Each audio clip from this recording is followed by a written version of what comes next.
This is Twit. Once again, to recap, 2 new iPhones almost exactly as predicted. An iPhone 5C available for pre-order September 13th. An iPhone 5S available September 20th. The price differential, not much, just $100 off contract. Same prices on contract as one would expect. The fingerprint reader in the 5S, the new chip, the A7 chip, plus an M7 support chip, which does low-power observation of the gyroscope and the accelerometers in the phone, useful for, they say, monitoring movement. There will be a new, apparently, Nike app to go along with that, the Move app.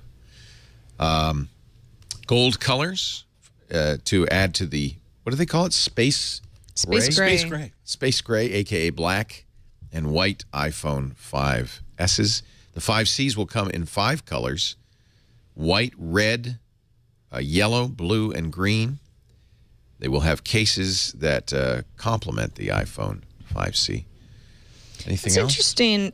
Not being able to pre-order until the day that the 5S comes out means lines at the Apple stores again for people who want it day of. One has to wonder if that's not the plan. Yeah, yeah. The lack Let's of get lines. the momentum back. Yeah.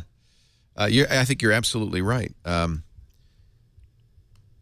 That's a very good point. The Touch ID fingerprint sensor is a capacitive touch sensor built into the home button on the new iPhone 5S. It is orientation independent, can use multiple fingers if you wish. It is sapphire protected.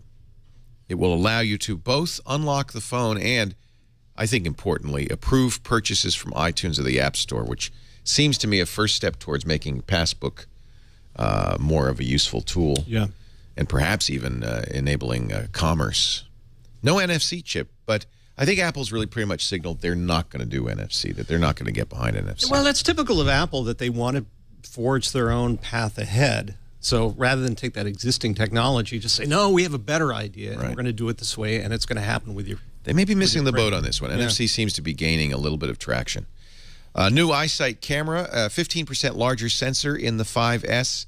I think the 5C pretty much has the old 5 camera. Yeah. So we'll leave it at that. Yeah. F2.2 aperture, which is a faster, which means better low light performance.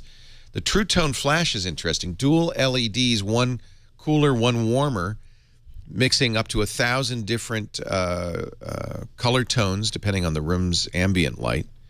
Burst mode, up to 10 frames a second. Slow motion video, up to 4x. A front-facing EyeSight camera, 8 megapixels, which is pretty darn good. In fact, it sounds like the iPhone 5 sensor is being put in the front and the 5S sensor in the back. More LTE bands than ever. This would be expected. This, of course, means it's a true international phone. In fact, Apple promises it in 100 countries by the end of the year.